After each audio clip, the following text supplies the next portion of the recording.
This is Power Athlete Radio.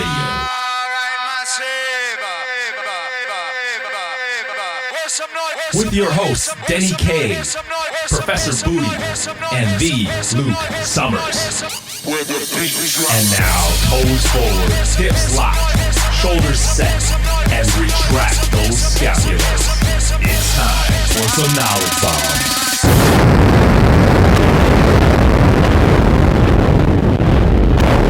What's up, Power Athlete Nation? It's time. It's Denny. I'm sitting here with Luke. How you doing, Luke? What's going on, Denny? Ben in the house? What's up? And Tex McQuilkin. How you doing out there? Great, man. How's it going? It's going good. It's going good. I'm rocking my Power Athlete board shorts that finally came in, and I got them right when they came in. Thanks, Chelsea, for helping me with that. I'm pretty excited, man. I feel like one of the seminar coaches when I wear them. Dude. That's probably the closest I'm going to get, right? If I can dress like you guys, maybe throw in a couple bad jokes. What the fuck's that supposed to be? Don't ruin the whole seminar for everybody. It's all just bad jokes. Yeah, right. So it's 90%. Speaking of seminars, anyway. You guys are getting ready to go to Germany.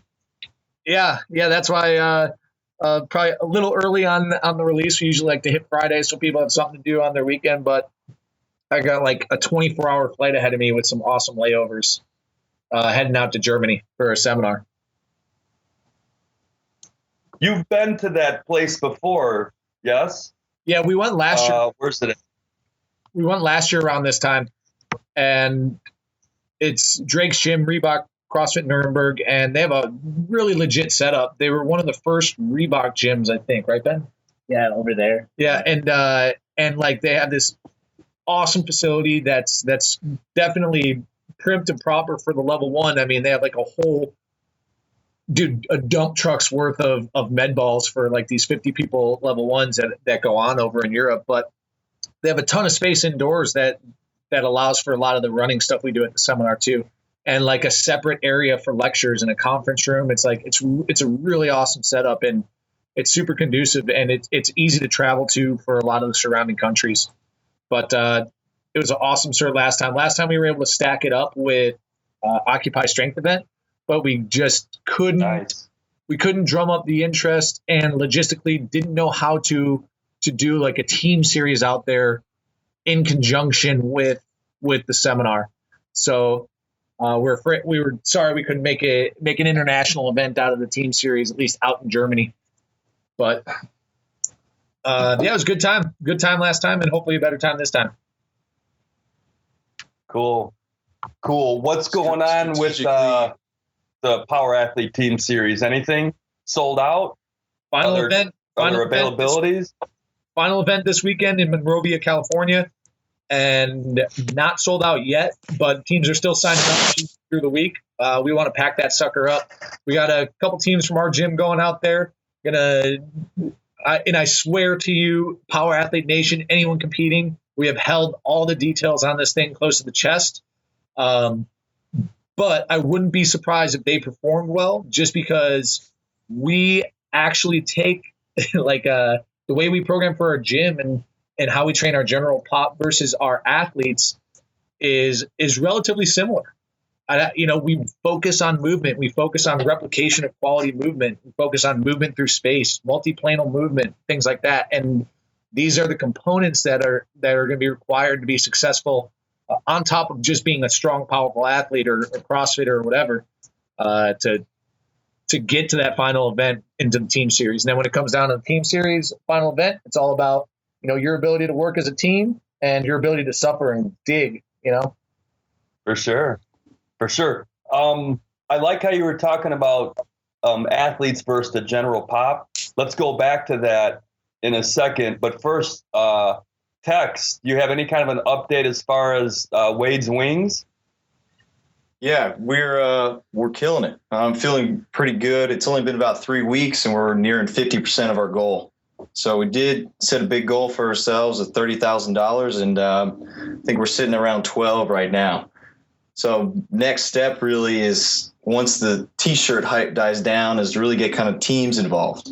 So that's what a lot of the Power Athlete HQ, that's where we're focusing, calling out to our friends that we know that own gyms to really start this team, host that event. And so we're just really asking for teams. So teams don't have to be gyms. It can be just you're a CrossFit football guy and you have a big social network. You're excited about this event. Reach out to your friends and family, get them involved, see what you can do about fundraising. Yeah, that's kind of the approach that we took. We created a team. We're about halfway through our goal, pretty excited about that. And I kind of just opened it up, from like the current members to like bring their friends and family who maybe aren't members, throw down $20, do a drop-in fee and like participate in it.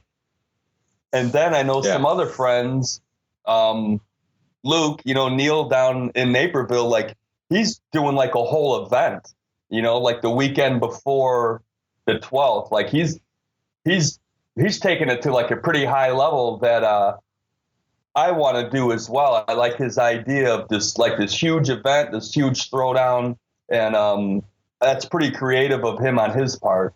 Well, you should get down there and do it. Get some of your athletes down there. Oh yeah. I'm gonna go down there and help judge because we're gonna do that. He's gonna do the Wade's Wing workout. Right. I think that's the 9th, and we're going to do it as our gym on the 12th. So some of those people who can't maybe attend the class that day, I'm like, hey, get a team, go down here. It's a good group of people. And we definitely got probably a group going to that. And they're pretty excited.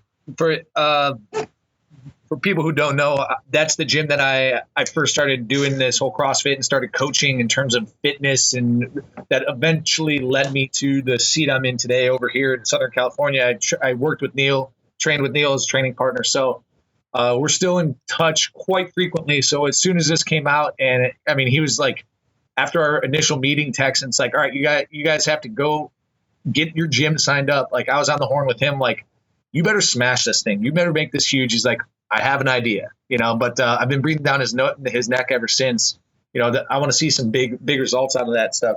So. Yeah. The cool thing last year when Cali and I were running that gym, I know Mopar and IX FKS on the blog. So they were a few miles north of us. So I invited them down to come out and do the workout down at our gym. So it was kind of a cool way to connect with more power athletes out there. I'd never met them before. And they came down. It was a Monday holiday, so they had off of work. So it was cool to kind of bang weights with some other power athletes that were not really local, but close enough that they could come down and we could kind of do this workout together. And right now, fundraising wise, I kind of recruited one of my old lacrosse buddies. We played together and almost friendly challenged him for fundraising. So right now, I think I'm only about $5 ahead of him, but it's just going back and forth, a friendly rivalry. And he's said several times, like, this is a contest he's not afraid to lose because it's all going to good, but he's still trying his hardest. So he's recruiting as many of my friends as he can get to donate to him to try to steal from my pot. But we're having fun with it. It's a good time. And everybody gets a T-shirt. Well, those are great ideas. Get creative with this. For those of you out there that haven't stepped up to the plate yet. The sky's the limit on all that. Have some fun. I think it's one of the beautiful things about CrossFit and CrossFit football, the community, is that nobody's shying away from stepping up for a good cause. And you can't. A cause like this is a great thing to contribute. Just the gratification that you feel when you volunteer, your time or bang some weights for a good cause. There's more of a feeling of fulfillment than just walking out of Walgreens and buying a box of Boy Scout cookies for a little kid that's just sitting there. And you're trying to help them that way, or like donating to the Salvation Army. I can get into the statistics on that one about how those, where that money really goes. But this kind of thing running by people, at this level, that money is going to go straight for that cause, no bullshit. And I mean, that's how you do it. That's how you volunteer. That's how you can contribute. And I just know that, like I said, the nation, CrossFit community in general, they're not going to shy away from that. People will get fired up for this kind of shit. Sign up, get on those teams, right? Yeah, do it. Yeah, I got a great quote. My grandmother used to say, it's not about perfection, it's about connection. So all this time, this whole year, we're spending working as hard as we can, being perfect and training. This workout's really about kind of connection and fighting for a good cause. Tex, you got all the one-liners. It's just like the same jam, different jelly. That's right. You have a book? Coach. You have a book of these things? I'm writing one, actually. It's 3 lines deep. Nice. But yeah, awesome. I can't wait for this thing to go down. I'm stoked to see where we get to, what the final number is. I think we're gonna blow it up. We should. Oh yeah. Like 6 weeks away, right? 6.5 weeks. Yep. All right. Well, let's go into a discussion that kind of like dawned on me this morning, right? So before the show started, I was just kind of talking to these guys about different challenges that a strength and conditioning coach can come across, and one is working with like your general population, the soccer moms, the desk jockey, in a CrossFit environment, and how you coach them, the things that you say to them, the expectations that you have, versus like an athlete or maybe an ex-athlete, just still looking for that competitive edge. Like this particular person, one of the cues I was just kind of giving him was like bringing your hips to the bar on like a snatch, right? And it was hard for him to put that together. Now I know he has the motor pathways built because I've seen him do the same things in like vertical jumps, box jumping, kettlebell swings. So I know mechanically he knows how to open up his hips. You put a bar in his hands and ask him to bring his hips to the bar, there's like a disconnect there compared to the girl next to him who has some a little bit higher level of training. She was like in I think it was soccer in high school or whatever, but I can tell her that same thing. She gets it all day. It's almost like an obvious thing to her, and I wonder, it's like, what's the disconnect there? What do you guys see when you are coaching, or I shouldn't say, what do you see? What's the different, what kind of approach do you take when you're coaching general pop? And then when you're coaching the kid on the baseball team who wants to get called up to the majors, and he says, I got 6 weeks, help me. Well, this is going to be an interesting dynamic in the sense that Tex is in the collegiate strength, currently in the collegiate strength and conditioning circle, where he was working with general pop, and where Ben and I are our primary client base is, I guess, on a Monday through Friday basis, general pop, but we work with coaches and athletes and are certainly capable of it. And there are things to take into consideration in the sense of our favorite tagline, what are you training for? So if you're an athlete, odds are exposing yourself to a grueling training session or committing 100% of your effort and your emotion and your emotional capacity to a workout or a training session or a lift, or your ability to complete or accomplish a task that you can associate with performance on field, is just completely different than if somebody misses their reps as a general pop client, right? Because what are they looking for? They just want to look good naked. Like, sure, they want to do well. They want to be able to do what everybody else does, but they're going to be more prone to kind of do it at all costs versus an athlete that at least I find in my experience, who's going to kind of pull back on the reins, and they understand that the movement matters, right? That it's about getting better for the end game, not just getting better for training. So how we treat them differently is, I guess, I'll give our general pop a little more slack in terms of accountability, to a sense that, how that training session goes doesn't necessarily determine their on-field or their professional livelihood, right? I got to keep these people safe.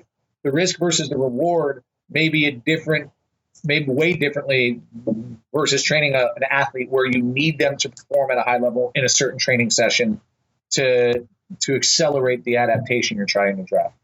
Does that make sense? Sure. But what if your adaptation that you're trying to achieve is like peak health, peak performance for the soccer mom, just to kind of get through her day better. Wouldn't you hold her to that same accountability as you would, somebody from more of like a professional athlete or something, or a collegiate athlete? Well, I guess maybe that's the wrong way to say it. Tex, go. What were you saying? What was that? The movements don't change.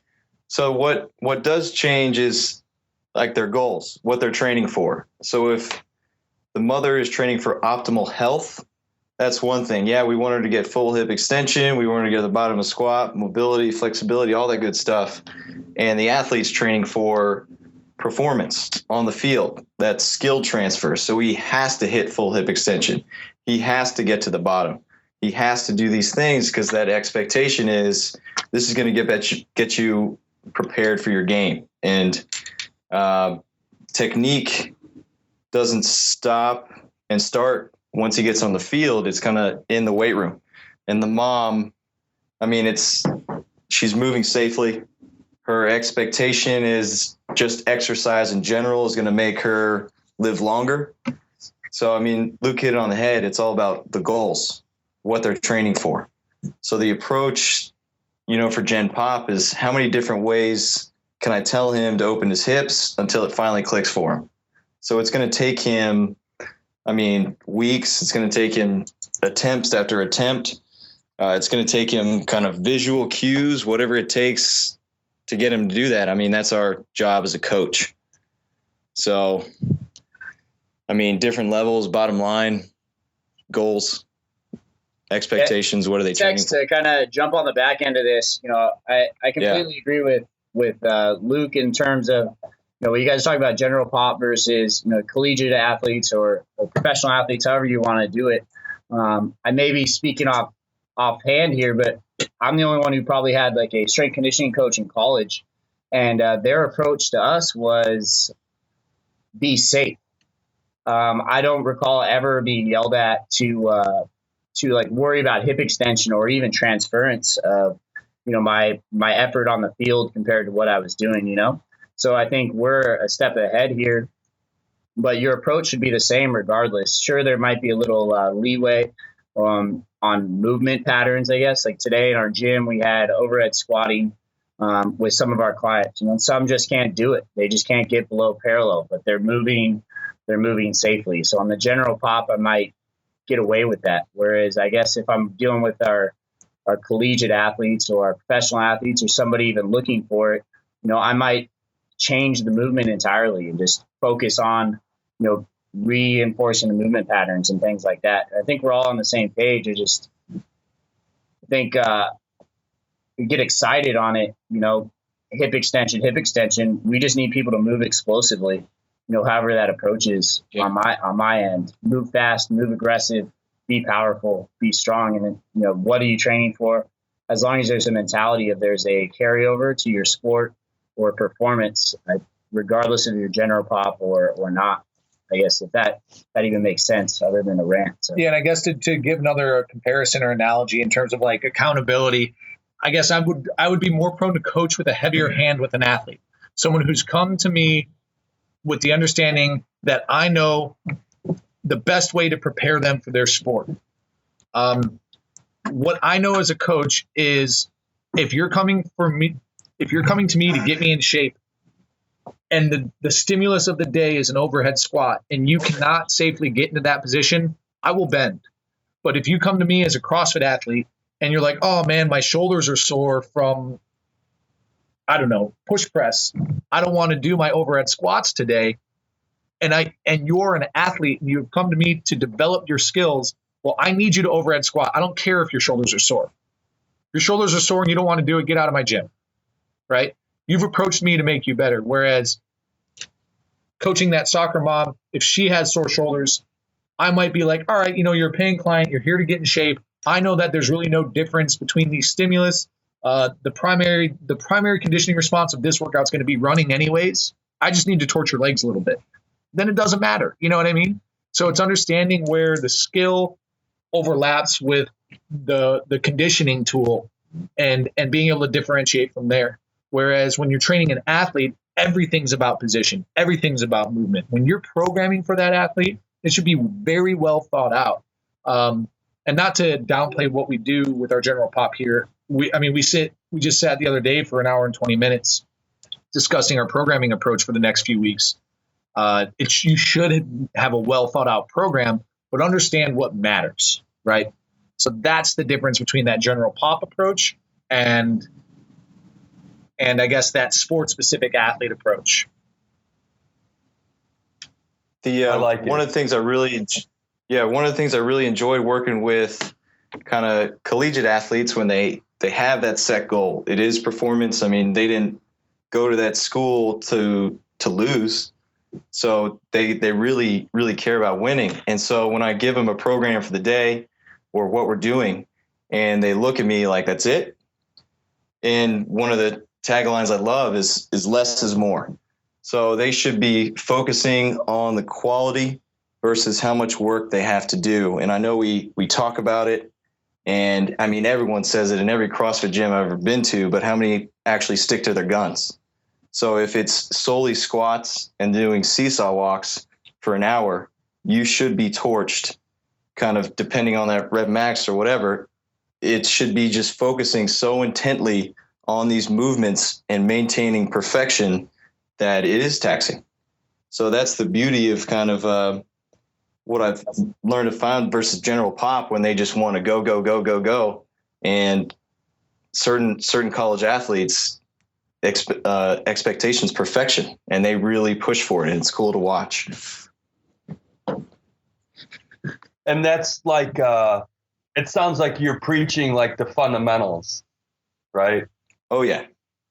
So I know it's talked about. If you were going to take, so let's change that around. If you were going to take an average athlete or slightly above and make him the elite so he can get a couple more million on his contract or whatever, right? You're not going to reinvent the wheel with that guy because he's had years of experience from different coaches. What are you going to do to help him kind of get to that next level? Are you just going to take let's work on the fundamentals? Are you going to play it safe so you don't injure him? Or do you hammer him hard on these high expectations and whatever his sport's going to be, you're going to have to up his game if he lacks strength or stamina or. As a coach, no athlete should ever get injured in training. Rule number one. I agree. That's kind of like the 100% efforts assumed. As a coach, it should be assumed that your program is safe and is tailored towards his athlete. Now, what are you going to do to make a mediocre athlete great? Sometimes that's not in your control. But if you can establish and assess this athlete and determine what the limiting factor is, what is keeping him from being great, then you have to drive a very specific adaptation. That's our whole SAID principle, right? You're going to have to drive a very specific adaptation, and you as a coach should have a broad enough toolbox to figure out what you can safely implement to get him there or her.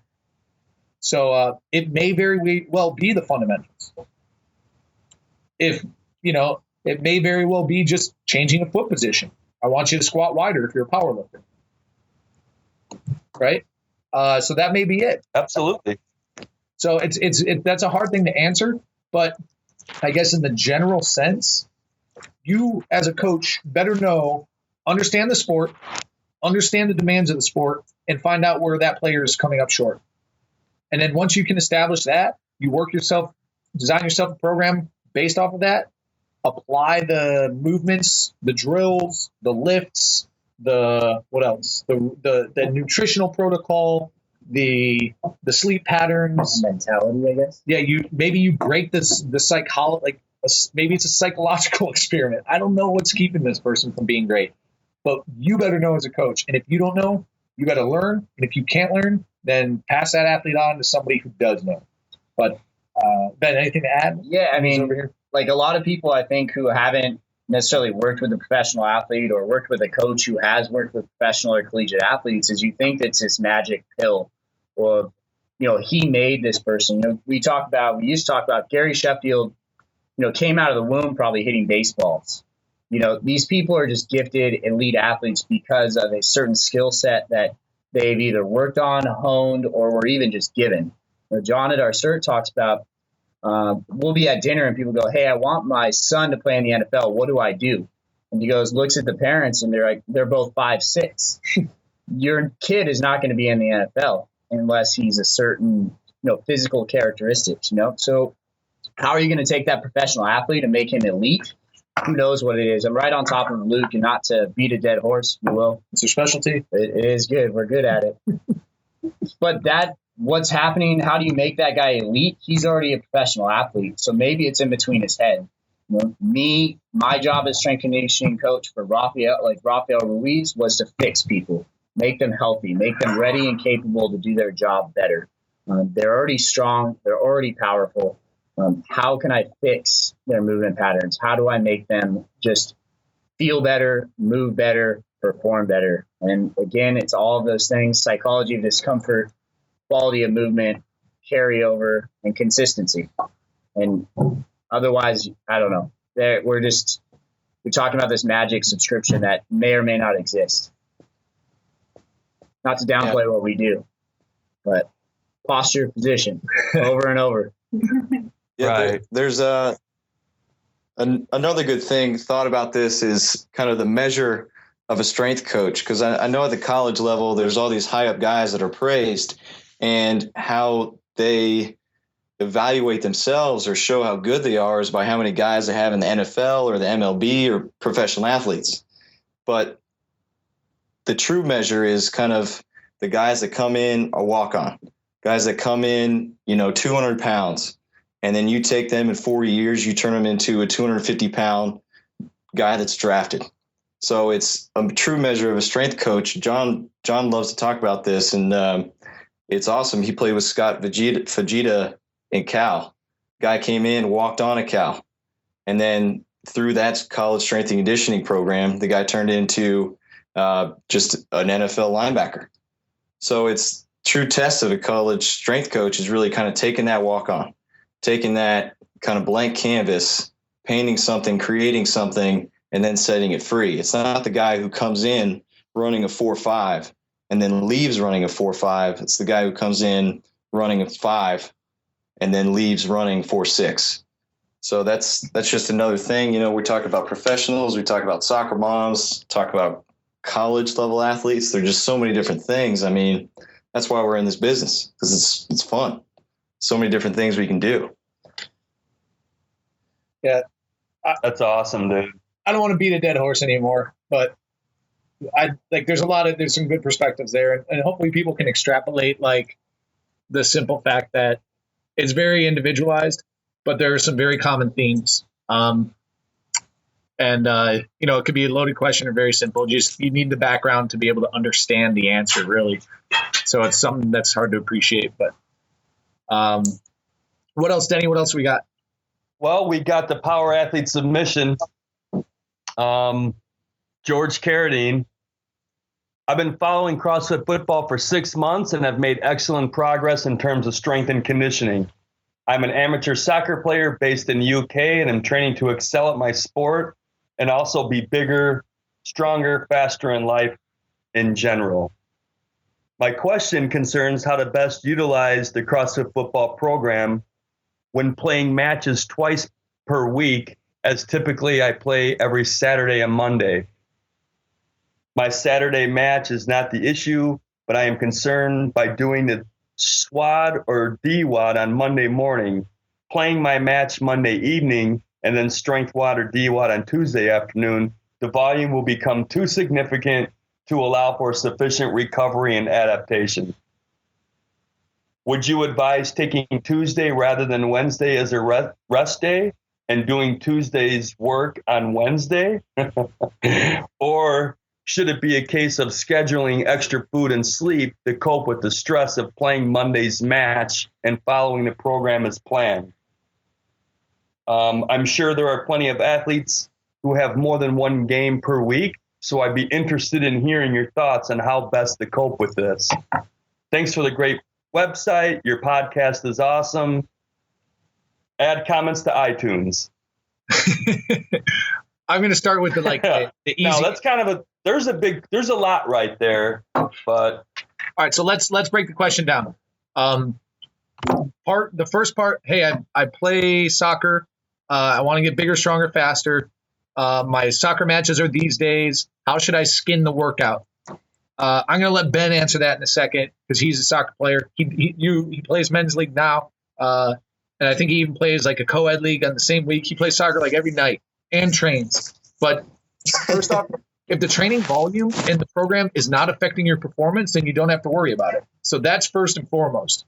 Odds are, though, as you do kind of reach this base level of strength and go beyond and approach this genetic potential, and you're able to express more power out of the same system that you've been using, you're going to have to curtail the volume, and it will affect your performance. So I'm going to let Ben now speak to that. Like, if it ain't broke yet, George, don't fix it, but you're going to reach a point where you're definitely going to have to make a change. And Ben, take it away. Well, jump on it. I play about 3 nights a week. One night's being indoor, one night being co-ed, and one day being fairly competitive former collegiate players or former semi-pro professional guys from the MLS. That's on Sunday. So I play about 3 nights a week, and I would consider that amateur. So first off, I don't know if amateur in the UK is different from amateur in the US, but I'm going to assume it's one and the same. He's just playing pickup soccer. For myself, on days that I train, or days that I have a game, I'm not going to do the extra conditioning because that's going to be my conditioning side. In terms of the CrossFit football conditioning, the purpose is to replicate, power development, speed, and your sport. So if you're playing your sport on that day, maybe I don't need to do the conditioning. I know for myself, I don't. I lift heavy weights on my training days, on my game days as well. Like Monday, for instance, squatting 10 RMs, and then I had a game that night. I squatted 10 RM at 5 p.m. and then I played at 7:30. I felt slow, but nobody else realized I was slow, if that makes sense. I played Thursday night. What day is today? Wednesday. So I play tomorrow. I gotta squat again and pull some cleans and stuff like that tomorrow.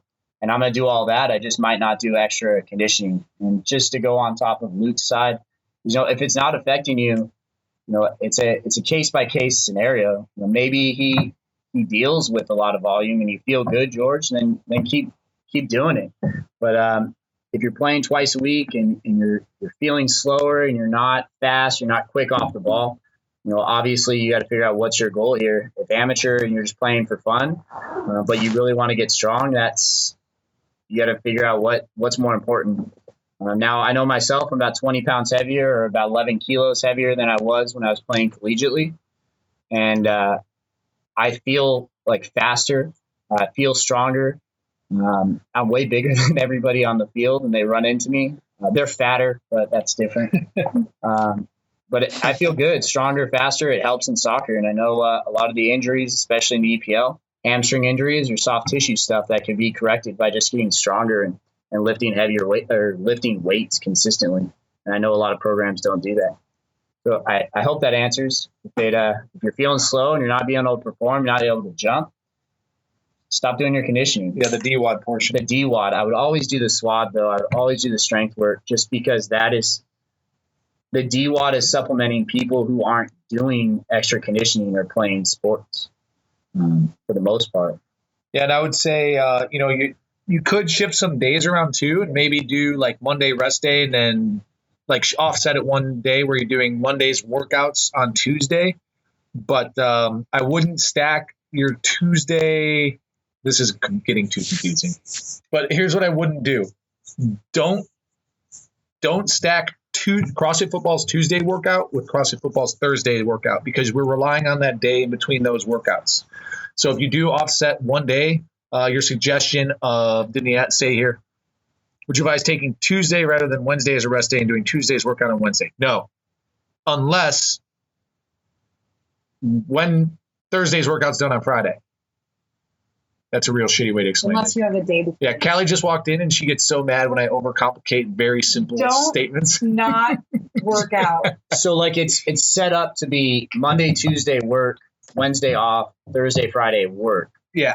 So if you're going to take Tuesday off, I don't know. I might say take Monday off because you played on Sunday. Is that right? No, playing on Monday. Oh, play on Monday. Yeah. Train So- on Monday, train on Tuesday. I think it still works because Saturday is just a DWAD anyways, and Friday for amateur and collegiate, it's typically like a speed pull, Olympic movement. So that shouldn't really affect your legs. Yeah. For squatting, except for sprinting. And that only is going to probably help you feel better from the squatting or pulling day on Thursday. It's my simple approach. Yeah. So to break it down, don't do what you suggested, George. Try to first drop your DWADs on a couple days to see if that helps. And if that's not helping, then offset it one day forward where you're following a day behind, essentially. So that would be the recommendations. Nice. Hey, Ben, what did you hit when you did your 10 rep max back squat? What did I hit? That's good what question. this whole conversation's What number did you get to? Should I lie? What was your 10 rep max back squat? I'll tell you what mine was. Callie was right there, and she was yelling at me because it was getting pretty sloppy around rep 7 or 8. And then what did I do again? I forgot. 160 kilos, 160. which is 320, 350. 160 was yours, Luke? Yeah, 160 kilos I did for my 10, and I felt awful that day. So I'm going to say that I probably have You could have done more. 165, maybe 170 on a good day. But then on that 10 RM push press, I was able to pull off 100 kilos, 220 for 8 reps. But that was also coach needs coach. I was going to do like 190, like maybe 188, 190. And Callie's like, you put some weight on that shit. And I call him a big vagina. Yeah. so she made me go 100 kilos, and I failed on. Wait, rep 9. so 220 kilo push press. No, Is that no, what no. you said? Yeah. He's stronger I than was gonna Clo say, Comp. damn, dude. It's his hair. Holy shit. No, 220 pounds, bro. Yeah, for my push press. There it is. And that was Okay. also conveniently Ben's 10 RM squat. That's not. All right, cool. This kind of I squatted 155 kilos at a body weight of 84. What's your body weight, Luke? I can't. I don't have scale.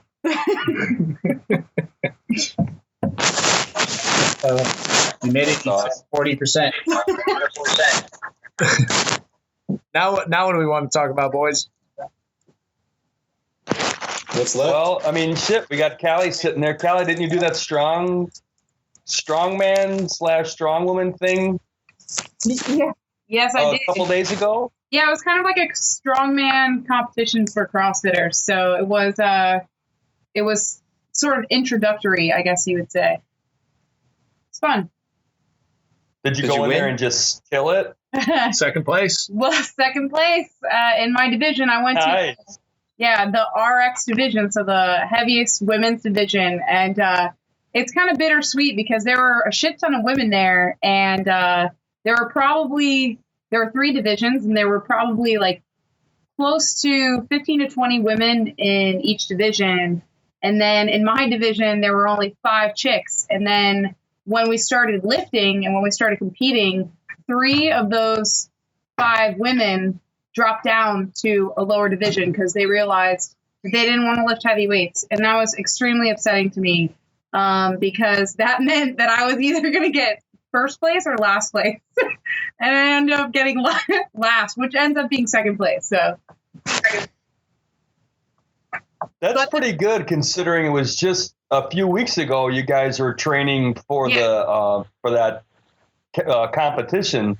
yeah, So you were kind of going more towards endurance, and then here a few weeks later, I don't know if you just took a week or so off, deloaded or whatnot, or if you just went right back to the grindstone. But to go into like a strength event and place high like that, that speaks volumes. Yeah, I mean, it was a lot of fun. The weight was heavy, and that's what I like to do. So it was worth it to me.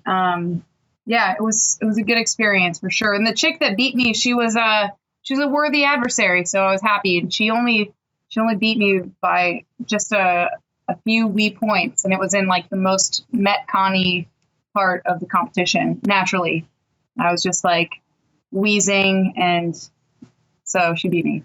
She had like a 10-pack though, and I only have an 8-pack. So She had 2 more. That's 2 more abs if you're doing the numbers on that. Nice.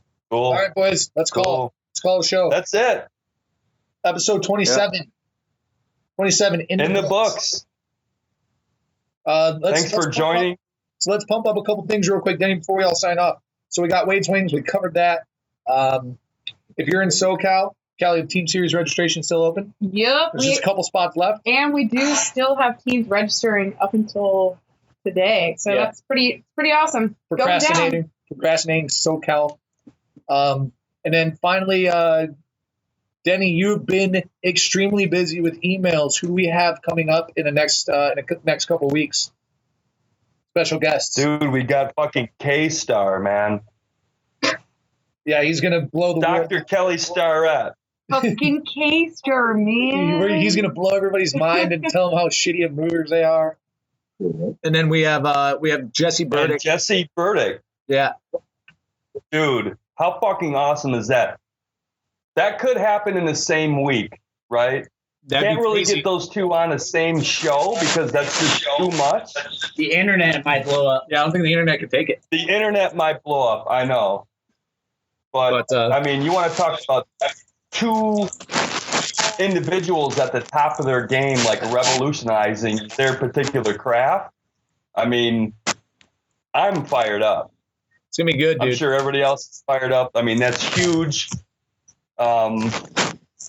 Start sending in those submissions, right? If there's something, a lot of people ask about mobility, they reference the supple leopard. I mean, start emailing Power Athlete Headquarters with questions that you want to ask Kelly Starrett. You want to ask Jesse Burdick some questions on the, like, strength and power training in general. Get on there, send in those submissions. This is going to be huge.